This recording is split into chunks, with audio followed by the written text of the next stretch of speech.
This is Kathryn Goetzke, host of the Hope Matrix podcast. We are here to share science, stories, and strategies for how to hope.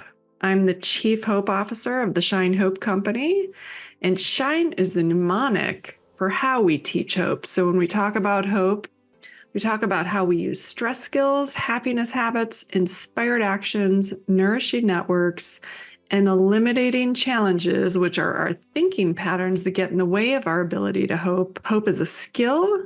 You can measure hope, you can teach hope, and you can start practicing skills to activate higher hope in your life today. And on this Hope Matrix podcast, we aim to bring in guests, experts in science, people with stories, and those that have strategies for activating hope in your life. Well, hello, everyone, all you listeners. So grateful to have you here today for the Hope Matrix podcast. We have a really incredible guest today, someone who has become a mentor for me in hope, someone who I've learned so much from. I'm really grateful. We have Diane Dreher. She is a senior research associate at the Positive Psychology Institute, which she can tell us more about, and also professor emeritus at Santa Clara University. And I ran into Diane, one of Diane's studies, which she'll get into about hope. She did a intervention, a 90-minute intervention on hope that she published research on with Dave Feldman, and both Diane and Dave are in our Hopeful Mindsets on the College Campus course. So I've yet to have her on the podcast. Super excited. So thank you so much for joining us today, Diane. How are you? Great. And it's great to be here. Thank you. Yes. It feels like yesterday that I was out at Santa Clara University interviewing you, and yet it wasn't. It was many years ago, and maybe 4 or 5 years ago, I think. And stayed in touch with you and love all of the work that you're doing, have learned so much from you. And, you have really built my hope muscle in trying to figure out, can you teach hope? How can you teach hope? What are kind of evidenced way approaches? And you have really led in the field around this. So again, thanks for taking time to chat with us today. Well, thank you, Kathryn. I see you as a continuing inspiration, and I'm absolutely delighted to talk about hope. I'm an author. I've written a number of books, a researcher, as you said, a positive psychology coach. So I work individually with people to help them set goals and find greater hope in their lives. And I am a senior research associate at the Positive Psychology Guild in the UK, obviously remotely because I live in California. but one of the wonders of our technology is that we can connect and realize how much we are connected in so many ways with the people around us. Even if they're far away in miles, we're connected in spirit. And I've always associated hope with positive action, inspired action, having meaningful goals, pathways, and agency. And when we met, first of all, you came to Santa Clara University to interview Dave Feldman and me for the Hopeful Mindsets on the college campus.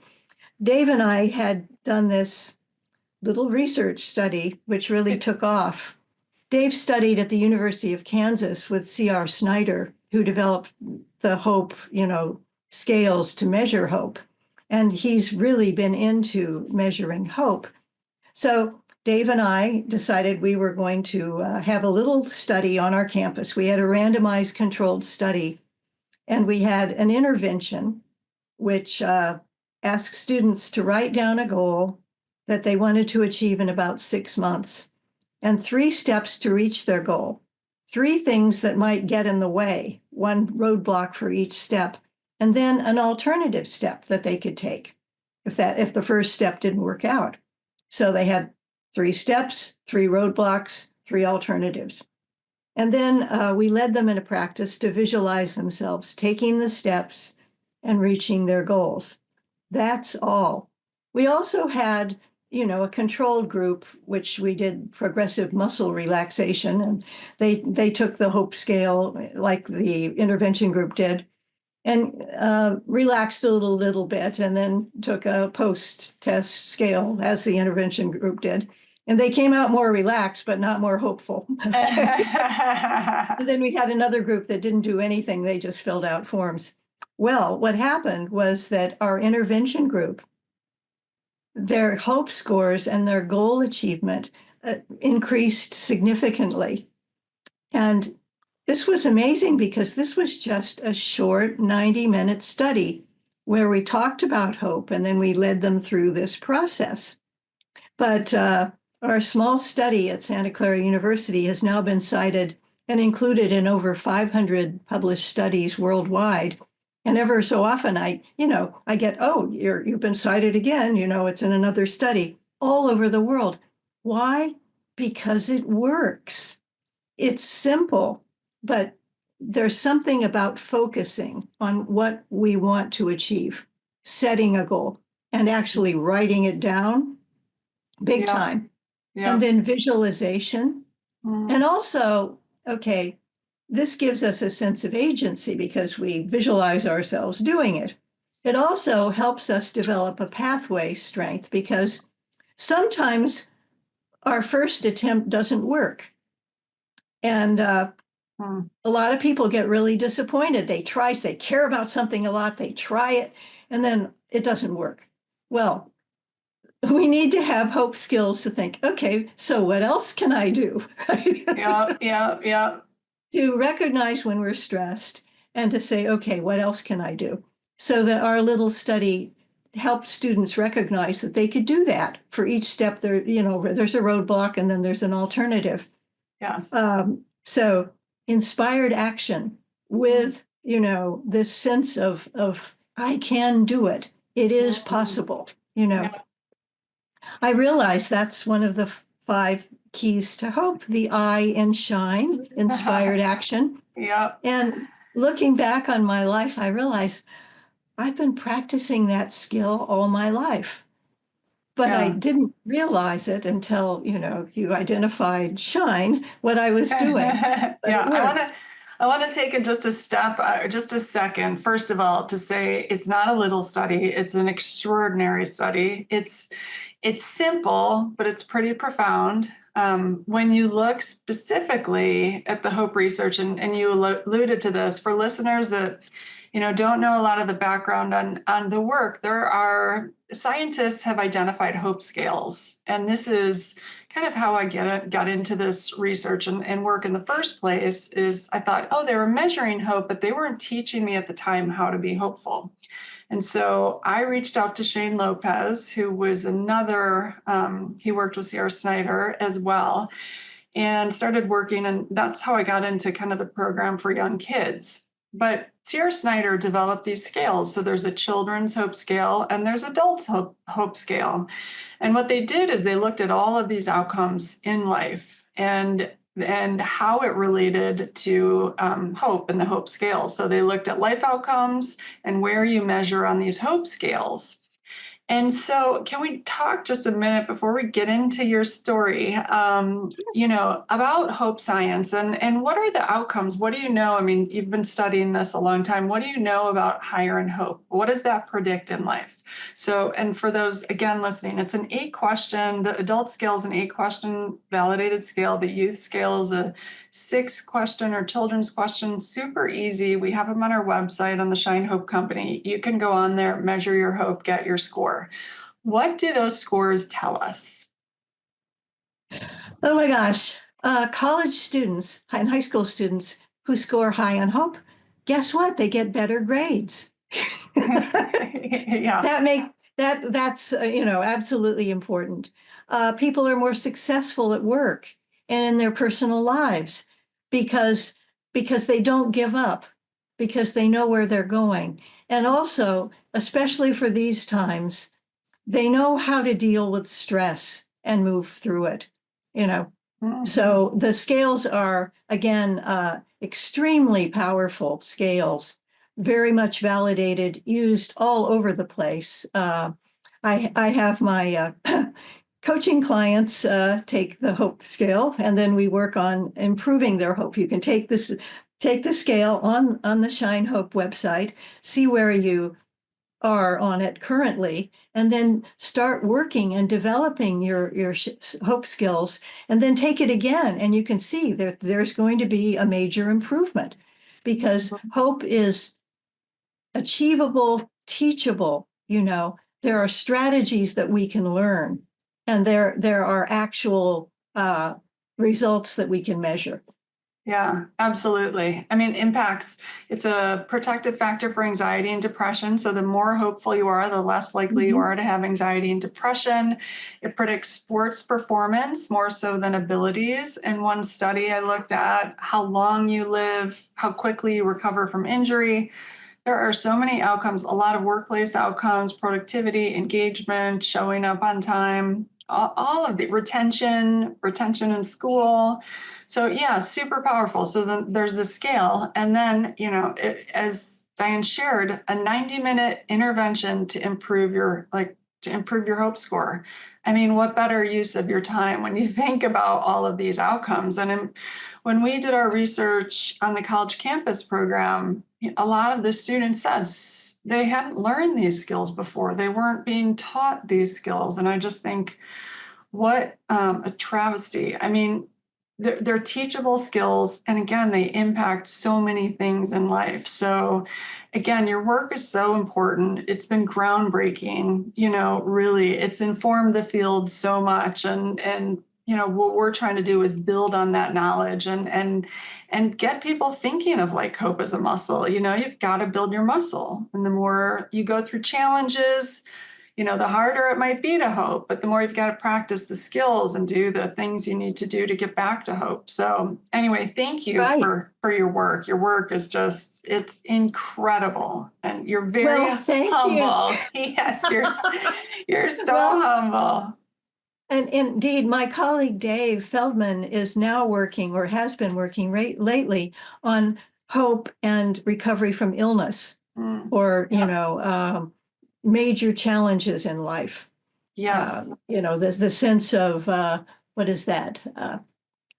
There's a phrase for it when people actually recover, and they're better off than they were before. Right. Post-traumatic growth, kind of. Post-traumatic growth. He actually wrote a book about post-traumatic growth with examples of people who had overcome all kinds of major adversities, learned from the process, developed stronger hope, and gone on to do, amazing things.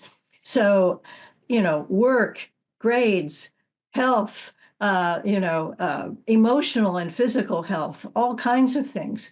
And here's the key, right? It's if we have that light of hope in our lives, we can find our way through all kinds of things. Absolutely. Absolutely. I don't know if you saw the coverage on Jeremy Renner at all. He's an Avenger, a Hawkeye, and he was run over by a snowplow in Reno, Nevada. Dave must talk to him. Yeah, he was, and his whole body. I mean, he almost died. And he posted on social media throughout his recovery. And he was sharing his hope skills without knowing he was sharing his hope skills throughout the whole process. And he recovered in ways that are unimaginable, So and he is stronger than ever now. You can see that. And it's pretty incredible to watch. So I think, we have living examples of that. So it's great that Dave's getting deeper into that work, because again, it's so important for our recovery. I mean, from illness or injury, and our mindset and how we approach it really predicts so much of that. There was an article I read that, for instance, a therapist's hope for their patients is sometimes more predictive of outcomes than the patient's hope. So when you think of that, your doctor's hope for your future and their encouragement and what they say can really sometimes be more predictive than your own hope.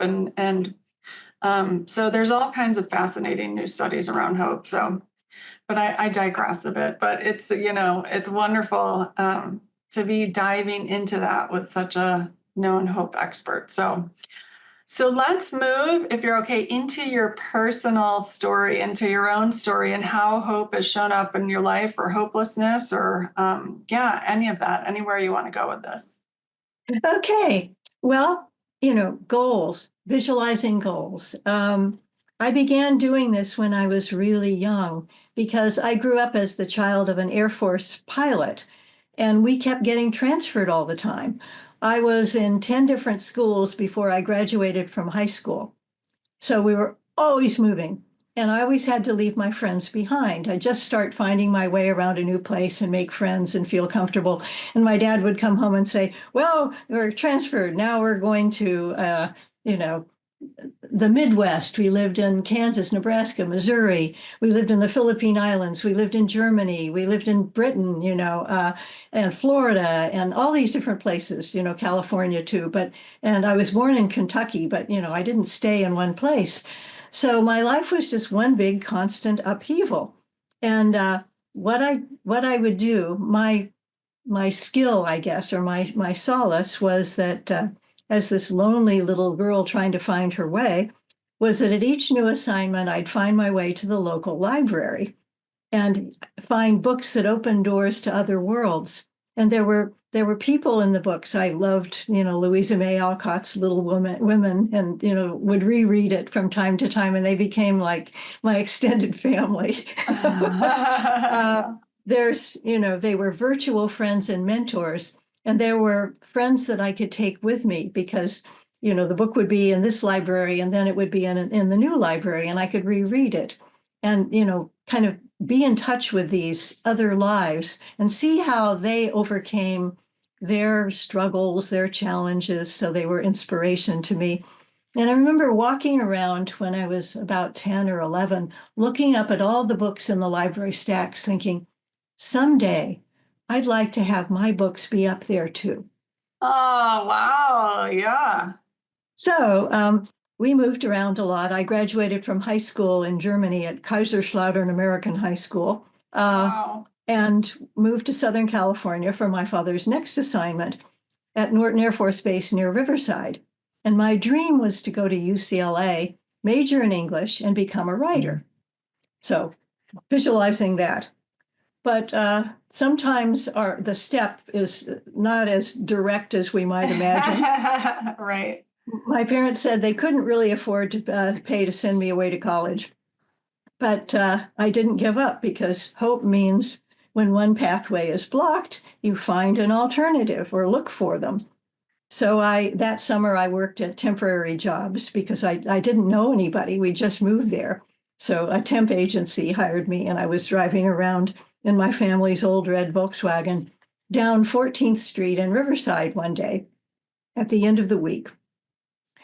And I just had this strong feeling that said, look, and there was the Riverside Press Enterprise, our local newspaper office, that said, you're a writer. You should work there. Okay. So I made a U-turn, put the car into the parking lot, and as a shy teenager, walked into the newsroom and said to a reporter, "Hi, I'm Diane Dreher. I'm a writer. I'd like to apply for a job." Oh my gosh. And he said, "Oh, well, you need to go upstairs to the personnel office." So I did, filled out some paperwork, and they said, "Our college intern just gave notice this morning. Can you start work on Monday?" Oh my gosh.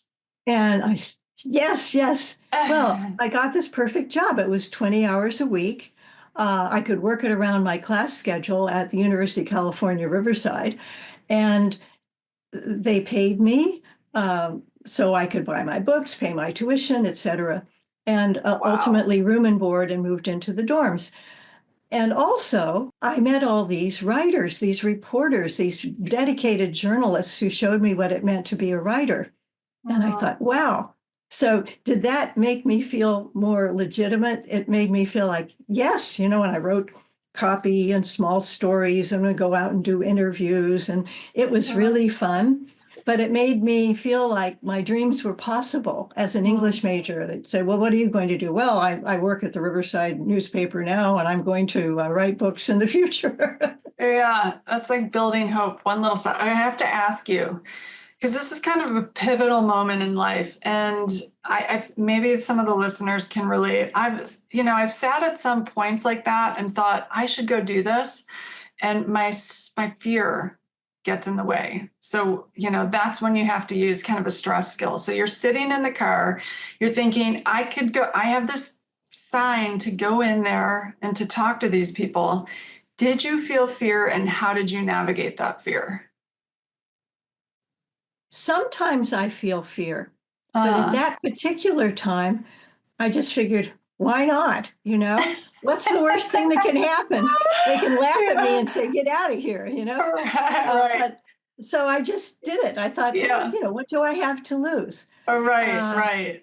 So yeah, I suppose as I was walking from my car to the, building and into the newsroom, I just did it.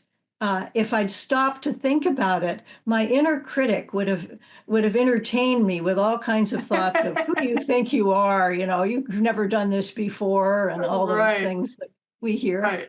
Yeah, but you stayed present and kept going. It's so critical. I mean, it's so critical we do that. And so when we get that sign and that nudge from the universe to go do something, to just take one, you put one foot in front of the other, and like you said, what's the worst that can happen? What do you have to lose? What are they going to say? And you never know what's on the other side of it.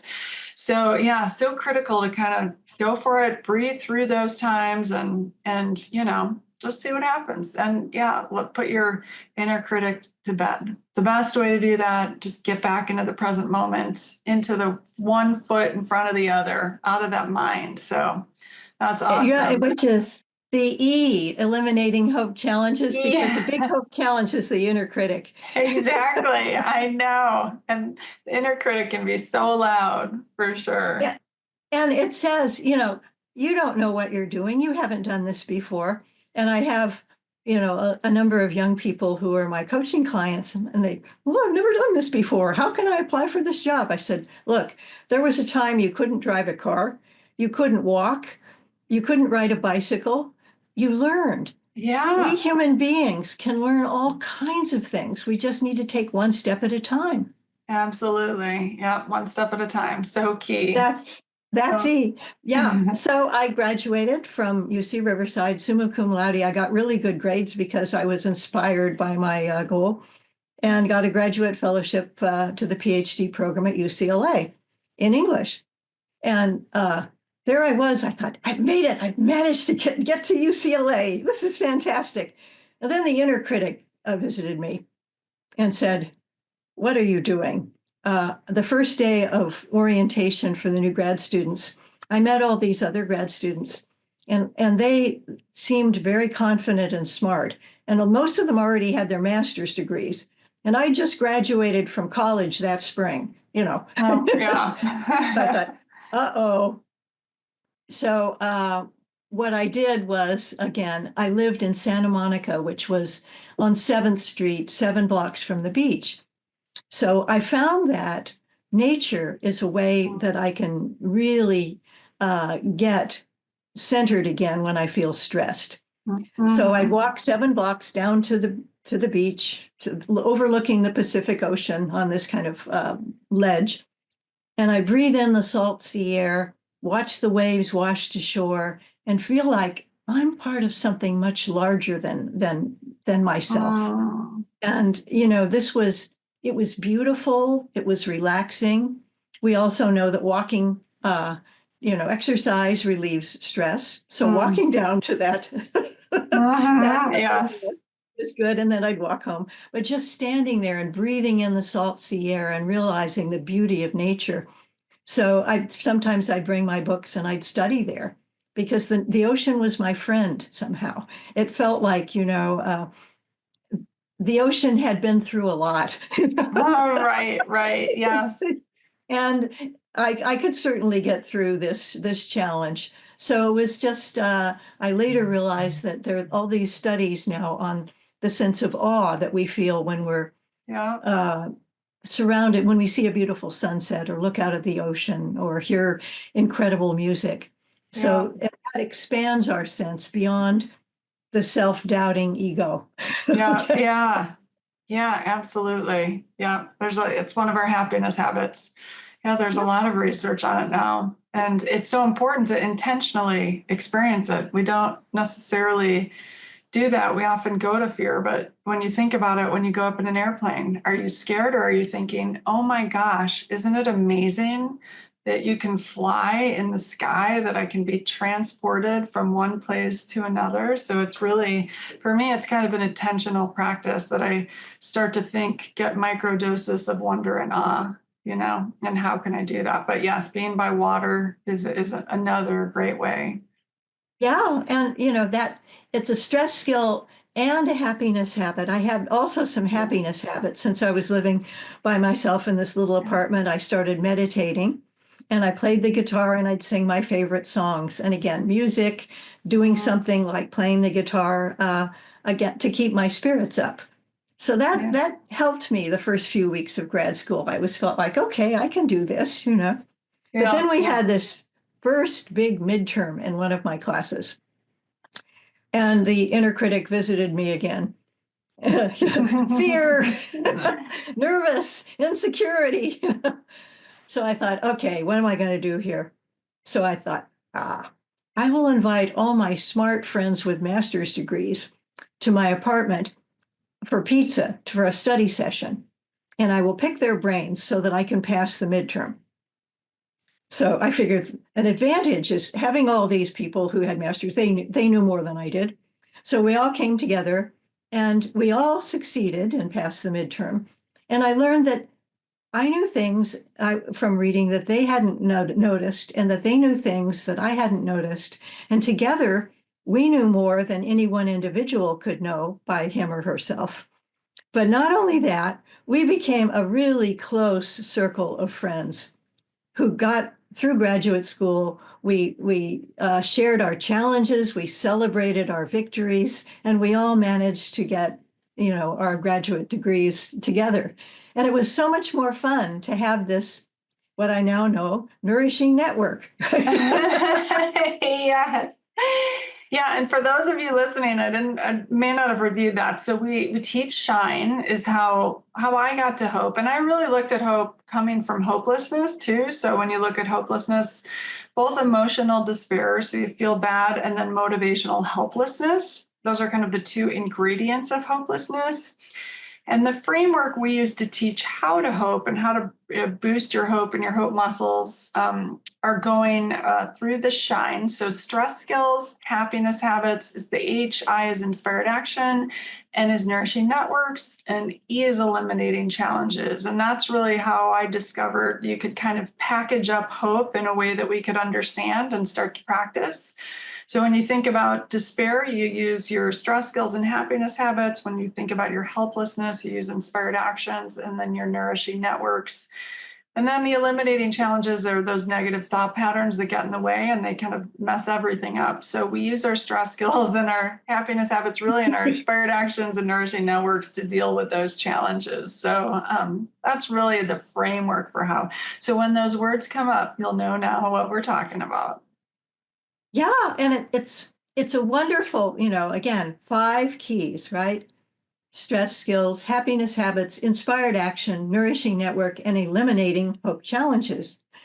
And my friends and I in grad school helped each other eliminate hope challenges because we talked to each other on the phone or in person over coffee. Oh, I can't do this. I'm worried about my dissertation, et cetera. Oh, well, and the friend would mirror back what we had accomplished and would be like the good angel, talking back to the inner critic that was trying to drag us down. And we'd say, that's right, thank you. And, so we did that for each other. So the Nourishing Network was, for me, at least, a great way to eliminate the hope challenges when I couldn't do it for myself. Find a friend. Find a friend, right? And I think you bring up such a good point. They lifted you up. They kind of nourished you. They didn't say, okay, let's go out partying and forget about your test. They said, okay, let's tackle the challenge and let's tackle our mindset and how we can think through this and how we can, build up your confidence around it and your efficacy and skills. so many times we think of the number of friends we have, the more friends we have, the better. But really, it's who are we surrounding ourselves with? Are they healthy for us? Are they unhealthy for us? Sometimes you have to really pare down your relationships and take a hard look at them. Are they helping me get to what I want, or are they not helping me? So it sounds like you built an incredible network that really helped you get what you want in life and reach your goals. So do you have any advice? Like, what about people that are scared to make friends, or the introverts, or don't know how to make friends in college? What did you do to create such a strong circle? Well, I guess I lucked out because I was afraid I was going to fail the midterm, so I was desperate. Okay. But if you can find a common interest or a common bond, uh, you know, people have trouble making friends when they go to a new place. Yeah. Obviously, I felt that myself. Uh, So to go and get interested, if you're interested in, hiking or in gardening, or, if you like to read novels, join a book club. That way you don't have to go up and introduce yourself and say, hi, I'd like to meet you. That's kind of scary to have to do it all yourself. But if you're in a group that's already there, yeah. or lately, a lot of my friends are in political action groups Mhm. because we're very fortunate that there's so much wrong with our politics and our world right now that we have many possibilities to choose from. We can choose Yeah. to join the Sierra Club, or the Anti-Defamation League, or we can join a group that is helping clean up the environment around where we live. And you'll find people who have common interests, and then those common interests really do link you. In college, there are activities, right? My university had so many activities happening at night in the dorms that I was wondering when the students found time to study. But you could start a study group, okay? Yeah, right, Uh, right.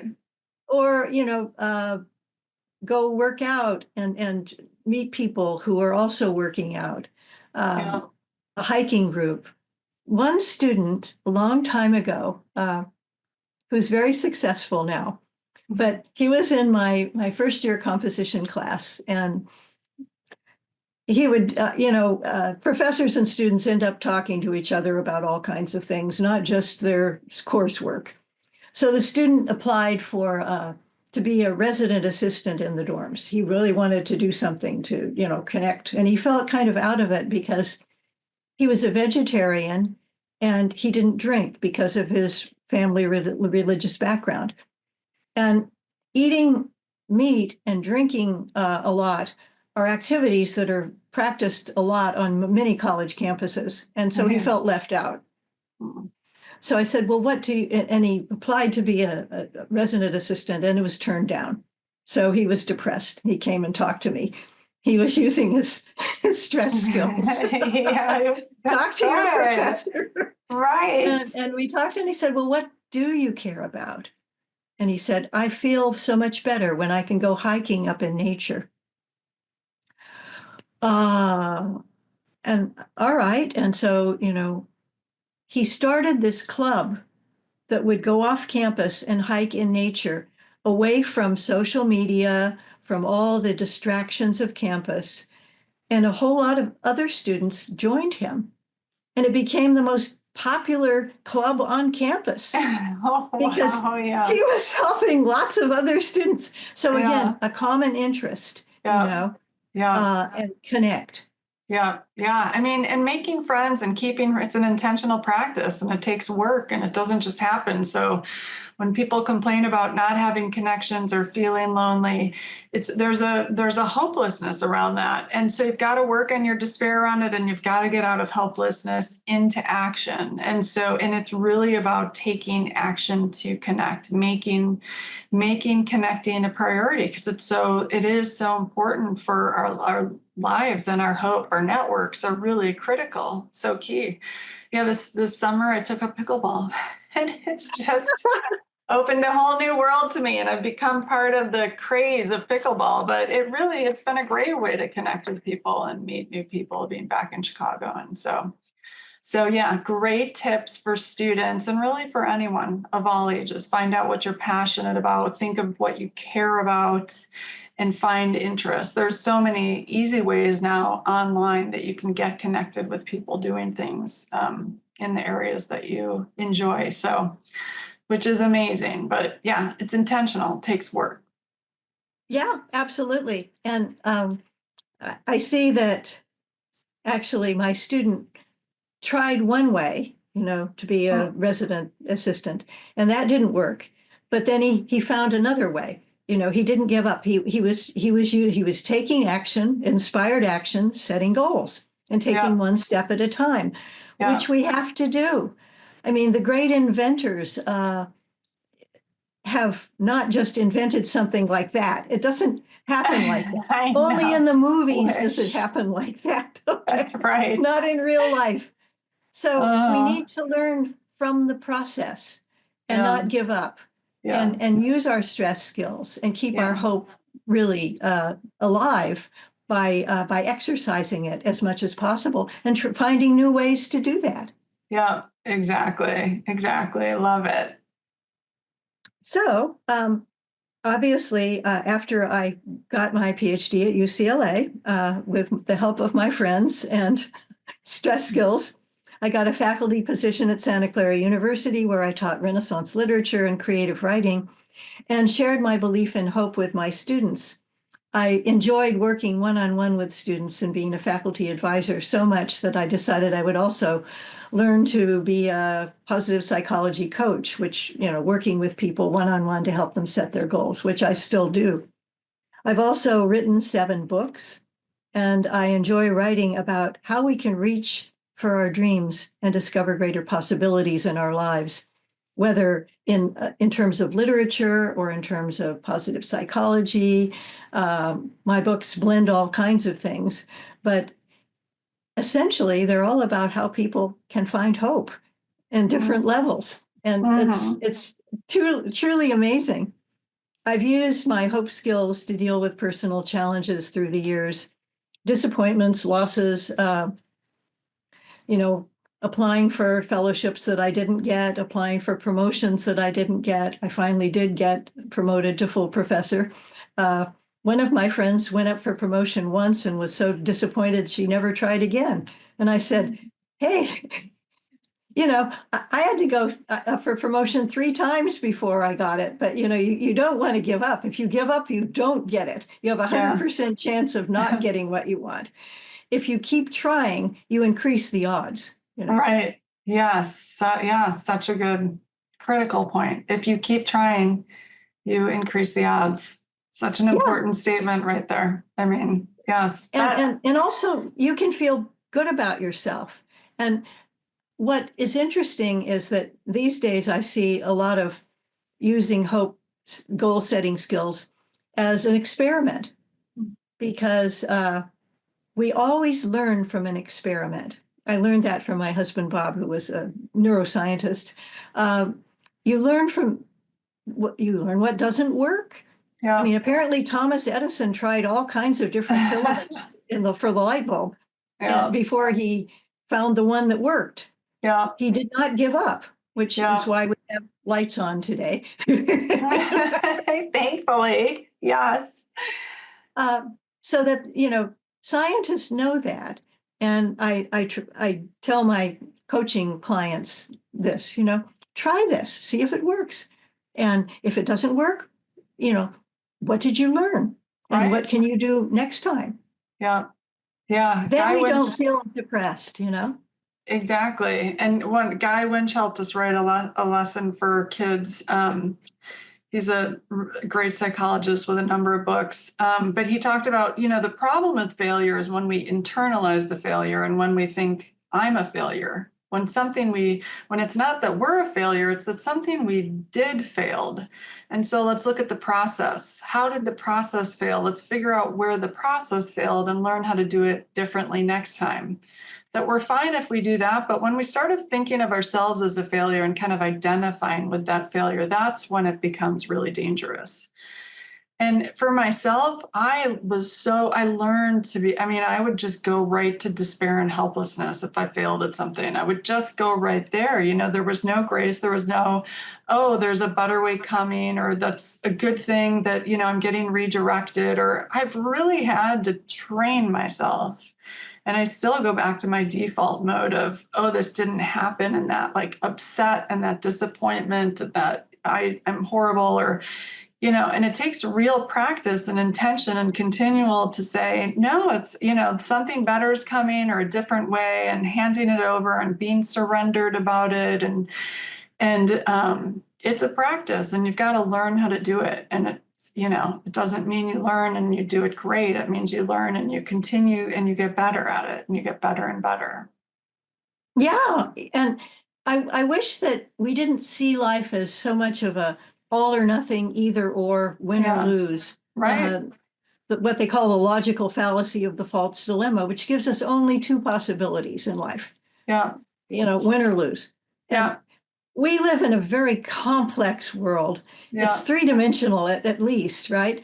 So how can we have only two possibilities? It's got to be more than that. Yeah. And I think just seeing process, Yeah. Okay, what have I learned from this? Yes. Well, I'm not going to do that again. Or I almost made it this time. So now if I do a little bit more, I can get over the hurdle. Yes. Yeah. And, the universe timing is sometimes different than our timing. So, I thought I would have this hope work done in a couple of years, and I'm almost 11 years out, and it's just now getting to a point, and yet it's because I've just learned. I just keep learning, keep tweaking, doing things differently, changing it, making it better. And with all the work, and that's how we've kind of approach life too, so many people were losing to suicide because grades, relationships, finances, there's a failure component of that. And it's just, we've got to learn how to navigate our despair in healthier ways around these things, and get out of helplessness into action. What can we control about it? How can we kind of set goals? What can we do differently? What you just said actually brought tears to my eyes, because the last couple of years I was teaching, I noticed that over half my students had anxiety or depression. And then I realized that's the national norm for college students. It wasn't just my class, and because they don't know these skills, they don't know any better. And here they are, these, beautiful young people with all this energy, who have dreams, and they try something and it doesn't work, and they feel like a failure, and it's all over. Yeah, absolutely. I mean, I'm a testament to that. Hope has saved my life, again and again. And it's not that I don't experience moments of hopelessness. And we all actually experience moments of hopelessness all the time. When you break down what hopelessness is, just emotional despair. So you feel horrible, like sad or angry or frustrated, and powerless to do anything about it. I mean, I think half the world felt hopeless at at what happened in the election. And we can use this moment to figure out, how do we manage our despair in healthier ways? Because we do not want to turn to addiction to feel better, to violence to feel better, to self-harm to feel better. And when you're in despair, these things can feel better because they produce dopamine, which are happy hormones. It's the time we've got to buckle down and use these shine skills to really, how do we navigate our stress response about it in healthier ways? How do we practice happiness habits even when we don't want to? Where is our power in the outcome? What are the inspired actions we can take? How can we surround ourselves with networks that nourish us? And, how do we get out of, I see so many posts now about fear about the future, and we've got to stay in the present moment and do what we can in the present. And the more we focus on fear of the future, or ruminate on where we went wrong over and over without, there's constructive rumination, constructive thinking about the past, where you actually have power to change something in the future. And then there's just ruminating, where you go over and over and over.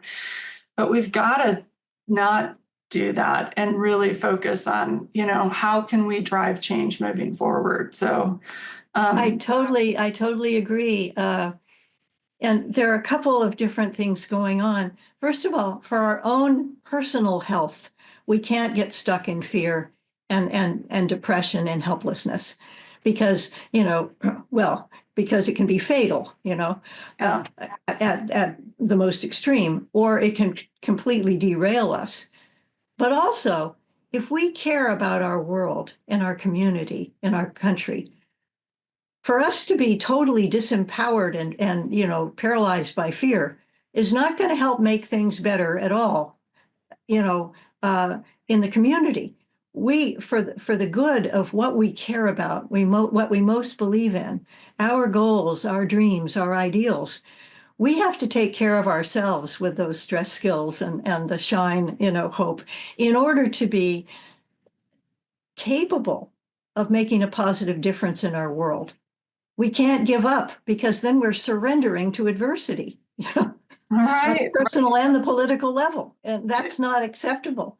Exactly. And yes, a lot of us had major losses during COVID. I mean, my husband Bob passed away, and it made me obviously feel very despondent, alone, etc. So I'm dedicating my new book to him. And I'm finding inspiration and gratitude for what he has taught me and in a way continues to teach me, to bring forward that which we care about and to take positive action in new ways. What I'm also excited about is that the Positive Psychology Guild in the UK has just come up with new Hope scholarships for people who work in the community as therapists, counselors, to support people with projects to bring greater hope to their communities on many levels. So, this is just brand new. We've just started this Hope Scholarship, but the Positive Psychology Guild help people learn about positive psychology and use it in different ways. We have people who are therapists, people who are teachers, people who are community leaders. There's even one individual who works in the prison system to try to bring hope to the inmates so that they can recover and lead positive lives instead of just give up. We can't give up at any level, and hope keeps us from giving up on ourselves and our dreams. And we desperately need greater hope to create the kind of world we want to live in. Absolutely. Absolutely. I love that. What is the name of your book? My new book is called Pathways to Inner Peace, and it is not out yet. I'm getting my book contract negotiated this week, and we're going to submit sometime in the spring. Wonderful. What's the favorite book you've written? Probably the book I'm writing now. It's always the newest one because the one that I'm really in relationship with and learning from.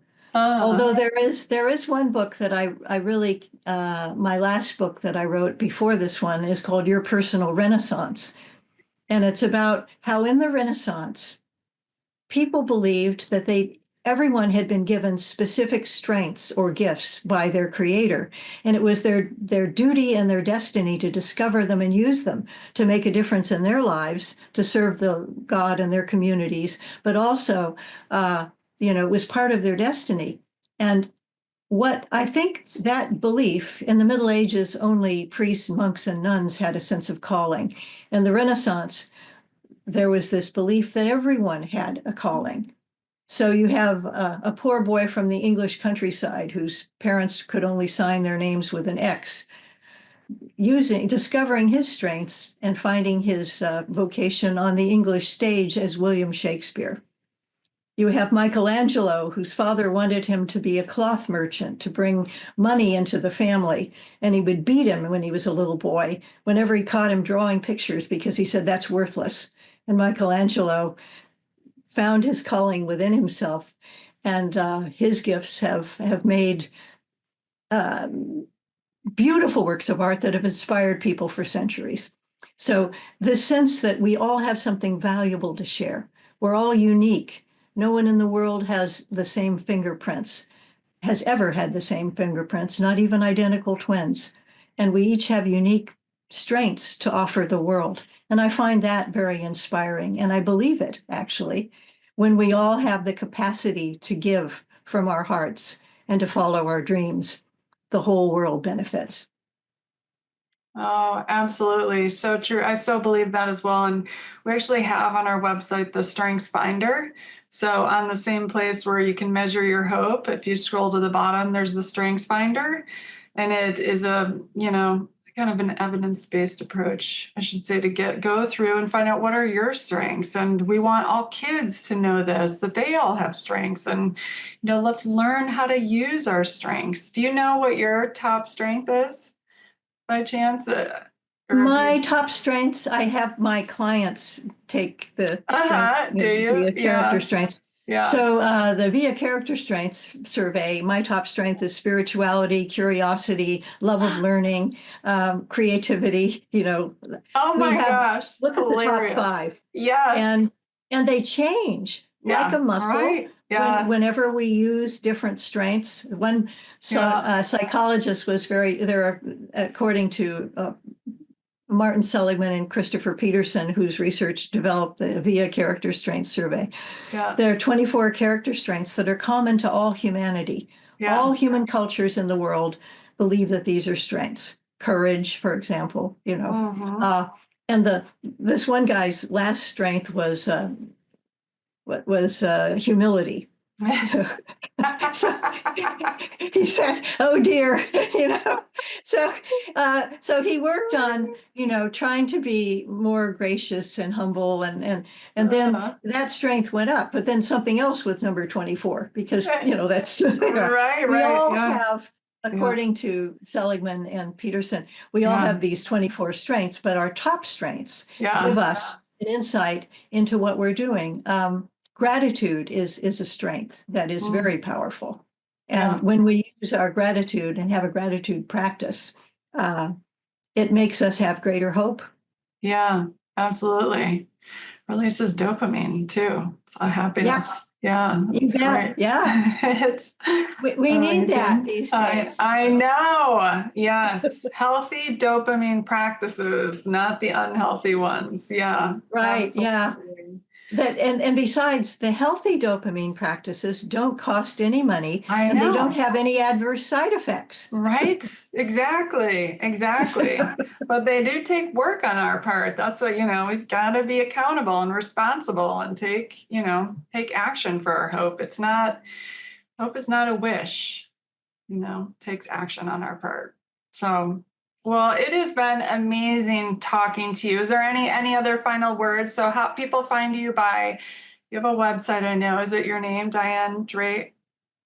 I have 2 websites, www.dianedreher.com, which is my Authors Guild website. And I have a coaching website, Diane Dreher Coaching and Consulting, which is also a website out there. And They can visit my Authors Guild website. There are blogs, meditations on how to find inner peace and happiness and greater light in the shadows that we seem to be walking through these days. Yes. And it's Dreher, just so you all know, Diane Dreher.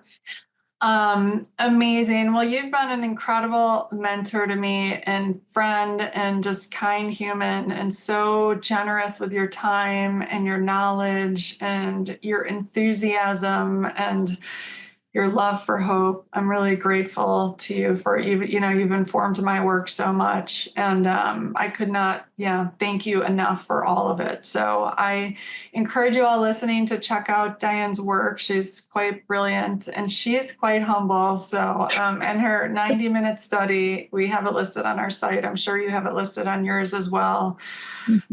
So really great. And, we need more Dianes in these times. So thank you so much for joining.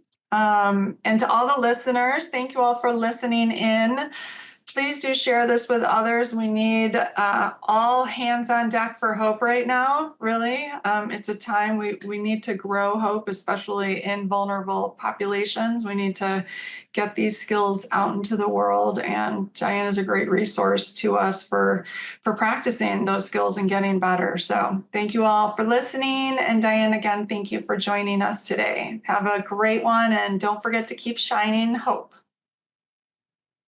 So thank you all for listening in to the Hope Matrix podcast. We want to shine a light that hope is teachable, hope is measurable and teachable, and provide you with actionable insights for how you can start activating hope in your life today, and provide a framework so you can start talking about hope with other people and practice these skills together, because we are better with hope. Please feel free to check out theshinehopecompany.com, where we list all of our resources around how to hope. We have a lot of free programs for how to hope, including the 5-day challenge, our hope infographic with a lot of skills that showcase how to hope, and articles of how to incorporate hope into your life. We have the Hope Beat Weekly, which is a weekly newsletter that shares strategies for hope. We have a My Hope Story template, so you can write your own hope story today. Also, My Hope Heroes, so we can share what our heroes are doing to activate hope in their lives. And this is especially good with youth, so they can start looking up to people that have overcome similar challenges to them and seeing how these heroes use the Shine Hope framework. We have a Hopeful Minds for Teens program, a Hopeful Minds overview, educator guides. We have a new evidence-based college course, so you can activate hope on the college campus. There are programs in the workplace, overview courses, 90-minute courses for learning the what, why, and how to hope. What I want you to know about hope is it's a skill. You've got to practice these skills to become hopeful. It's easy to fall into despair and helplessness when we deal with challenges in life, and it takes intentional work and practice to get to hope. And yet it is always possible. So no matter what life brings, keep shining hope. Thanks so much for listening in. Have an awesome day. And of course, I've got to add that this program is designed to assist you in learning about hope. It should not be used for medical advice, counseling, or other health-related services. I, Fred, the Shine Hope Company, and myself, Kathryn Goetzke, do not endorse or provide any medical advice, diagnosis, or treatment. I am not a medical doctor. The information provided here should not be used for the diagnosis or treatment of any medical condition, and cannot be substituted for the advice of physicians, licensed professionals, or therapists who are familiar with your specific situation. Consult a licensed medical profession or call 911 if you are in need of immediate assistance. And be sure to know the crisis hotline, 988, if you are in need of support. Thanks a bunch for listening. Take good care of yourself and keep shining hope.